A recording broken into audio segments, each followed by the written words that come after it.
Čau visiem! Gribēju pastāstīt par savu dronu.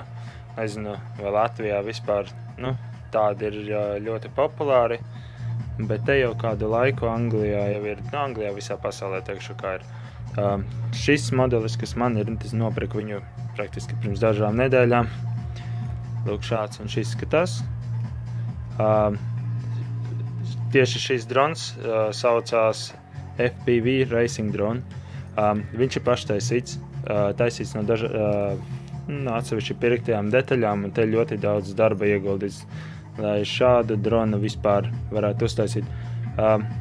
Pastāstīšu nedaudz par viņu uzbūvi. Drons pats sastāv no dažādām daļām. Sīkumā par dronu man ir virsū uzlikti IMAX 1900 kW motors, kas ir visai spēcīgi priekš tāda drona, priekš tāda svara. Sastāv viņš no carbon fiber vieglā rāmja. Šeit var redzēt ātruma kontrole, speed controller saucās angliski. Tieši šim modelim, kas man ir flight controller board, kas ir reku, var redzēt apakšā. Tālūk, tieši šeit. Man kā reiz ir nopirkts galīgi jauns flight controlleris. Saucās Krius Multi-V SE 2.5V. Kā jau var redzēt, es jau te bišķīt esmu ielīdis, viņu pajaucis. Problēma tāda, ka pirmajās 5 minūtēs viņi dabūja krešu un saloza. Tātad man tagad ar 0 zināšanām ir jāmēģina viņu salabot. Jau visi pārējās spējas arī varēšu. Tātad vēl no uzbūves tieši šim modelim ir tā saucamais receiveris. Šī zaļā daļa, kur man sīkšķis ir.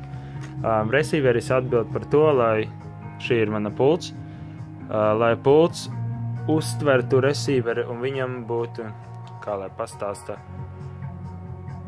pults dod signālu un dažādas komandas, ko darīt un kā rīkoties pašam dronam. Receiveris to informāciju pārstrādā, nosūta uz flight controlleri, un ar flight controlleris pārējo informāciju attiecīgi, kas ir nepieciešams situācijā. Flight controlleris to nosūta speed controlleri. Es izslēgšu ārā, lai man nesēdina baču. Un viņš to informāciju nosūta, un tad attiecīgo informāciju, kad saņem drons, tad viņš arī pilda dažādas komandas un funkcijas, flipas un visu pārējo. Tātad tas ir viens. Otrs, obligāti, reku šeit ir pīkstulis. Tā ir viena no galvenajām daļām, ja tā tīri godīgi, kas ir nepieciešams šos dronus lidinot. Lieta tāda, ka ir problēmas ar bačām. Baterijas ir uzbūvētas, man ir Turnigi baterija oriģinālā, bet 3 kodolu bača, tā sanāk. Ko šis dara? Viņš parāda katrā kodolā, cik ir atlikušas, ja es pareizi saprotu, katrā kodolā, cik ir atlikušas ampēres, kaut kas tāds. Volti samuldēju. Lūk, reku var redzēt visu informāciju. Kā viņš tiek zem 3 voltiem, tā viņš uzreiz sāk pīkstēt. Ja nav atļautā voltāža katrā no tiem cell, kas saucās cell, angliski, tad baterija var ļoti ātri sabojāt. Reku, šī ir pilnīgi jauna baterija. Un šī ir vecā baterija, kas man bija pirms tam. Teikšu tā, es pat nepaspēju viņu palidināt, viņu vienkārši nojuka. Viņu praktiski nevar dabūt atpakaļ pie dzīvības. Un viņas īstenībā ir visai padārgas.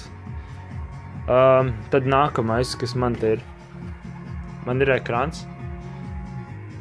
Protams, tāpēc, ka drons man darbā kārtībā. Viņš man nestrādā šobrīd, man viņu vajag sataisīt. Šis ir ekrāns. Ekrāns ir domāts, jūs varat redzēt reku priekšā ar kameru.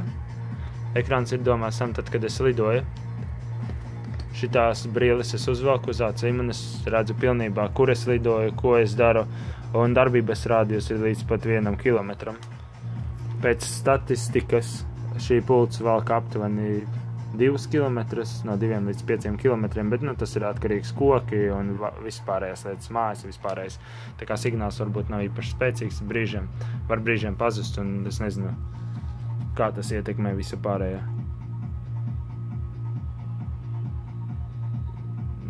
Jā, kaut kas jocīgs. Jā. Un šī ir baterija, kas arī ir manām brillēm. Tas laikam arī viss. Jā, varu parādīt vēl carbon fiber propellers. Jā, un tas teorētiski ir arī viss. Nākamajā video es parādīšu, kā es laboju un ko tieši es daru. Un varbūt kādam tiešām palīdzēs, jo man te ir bijusi problēma ar to, ka man strādā 3 motori 4 vietā un nesapratu, kāpēc tā. Beigās, kad es pārlodēju speed kontrolerus, vispār negāja vairāk. Vispār pazuda kaut kāds konteksts ar pulti. Pazuda konteksts ar pulti un dronu. Tā kā nezinu. Receiveris it kā sanāk, ka strādā, bet kaut kas cits neiet. Nekas, atradīšu vainu. Paldies!